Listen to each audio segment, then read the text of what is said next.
little bit about his experience in Illinois. We're very proud of the legislation that we were able to have passed here in New York, how progressive it is, how it takes into account a lot of the social equity issues and concerns that we as advocates have had for years. We know that Illinois and Massachusetts have also had statewide programs, and I think it's incumbent on us to learn the lessons from operators in those other states so that we can better advise our legislature and our directors as to how to go about this. So, again, I'd love to hear about your experience. Yeah, definitely. I'm sure some folks have heard good things about what's been going on in Illinois and the social equity program. Certainly at the time, it's something that we were really proud of, and that we learned a lot of lessons from what other states have done right and what other states are seeing have done wrong in terms of social equity. And we're really proud to, at the time, have the largest social equity fund to support social equity applicants. And so, in Illinois, basically, you qualify for social equity. Similar to other places, be 51% owned by someone that lived in a disproportionately impacted area, 51% owned by one or more individuals that had a cannabis arrest or conviction, or have a close family member that had an arrest or conviction. And then we also had another one for companies that were 51% of their employees roughly, fell into one of those two categories. And that's a little controversial because ultimately we wanted to drive equity ownership and not just jobs and employment in the industry, although that's important as well. And we haven't seen the full impact of our social equity program, but it has so far increased the diversity significantly in the cannabis industry in Illinois.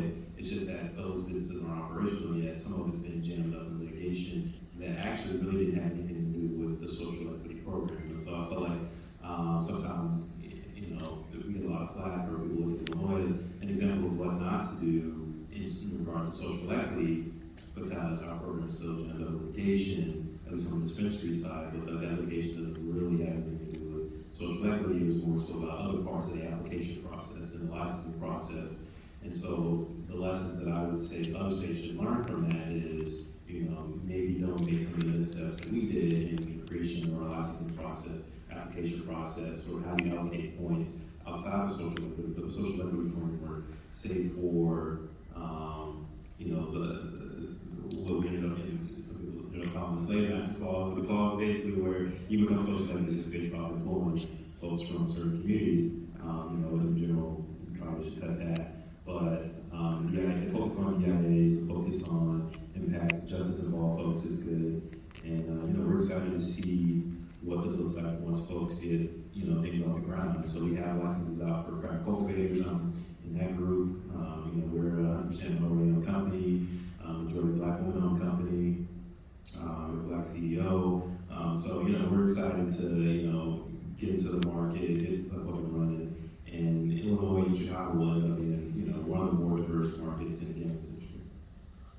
Akele, we also know that social equity incubators are on everyone's tongues these days, and that Latern is actually involved in producing a incubator in New Jersey, and will hopefully also come to New York.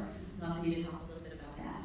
Yeah, definitely. So, as Kristen said, I'm head of equity partnerships at Latern, which is an e-commerce delivery platform founded by Drizzly. And their commitment to social equity is basically something that has been there since founding. We're still a startup company, and so in every new market that we enter, we launch incubator programs and we take no ownership in it. It's really just part of our social commitment and commitment to social equity. And so the goal is to drive minority participation in the industry by impacted individuals. And so our first incubator was launched in Boston, Massachusetts, where the company is based. I'm not Chicago, but the company is based there. And we incubated the first delivery couriers to be licensed by the state of Massachusetts. And we've also had someone that's about to get their dispensary license in Massachusetts. And for folks that aren't familiar with the process, it's a lot more expensive to get a dispensary license in Massachusetts or to pursue one than it is in a lot of other states, because you have to secure real estate, go through zoning, and all this kind of stuff. So the barriers are pretty significant, and we've been able to support applicants. One particular case, Salazar, is featured in a Vice documentary, is delivery the answer to social equity, which I thought was really compelling. No, delivery is not an answer to social equity, but it's still a really good documentary. It gives you a good example of some of comes from the legacy market, and we worked with the UK and got them into the regulated industry. And then we also launched an incubator with the City of Detroit, a black-owned company called Alexium. It's a cultivation company out of Detroit, and that became the official technical service provider for the City of Detroit. And so we've been working with the City of Detroit. Again, I think another social equity program with a lot of potential. That one is currently in litigation, it's been challenged. Looking forward to that resolution soon. We've been supporting that for maybe about the past year. And that was just open to anybody. And then most recently, we launched an incubator in New Jersey called the New Jersey Cannabis Project. One of Detroit's the Detroit Cannabis Project. And we just finished our first cohort incubating dispensary applicants, delivery, manufacturers, and cultivation applicants. One of our participants actually just got out of the conditional approval for cultivation and manufacturing facility. I'm excited to see what happens on the dispensary side. And then, as Kristen said, we're about to launch another incubator in New York called the New York Cannabis Project. And this is for the entire state of New York. We get a lot of focus on New York City, Rochester, and other cities. We're really excited about that. We sort of bring a full suite of experts that are, got a lot of experience in the industry, diverse, black, brown, women, all that stuff, so that people can see people and relate to them doing what they want to do in the industry. Thank you, Akele. Appreciate it.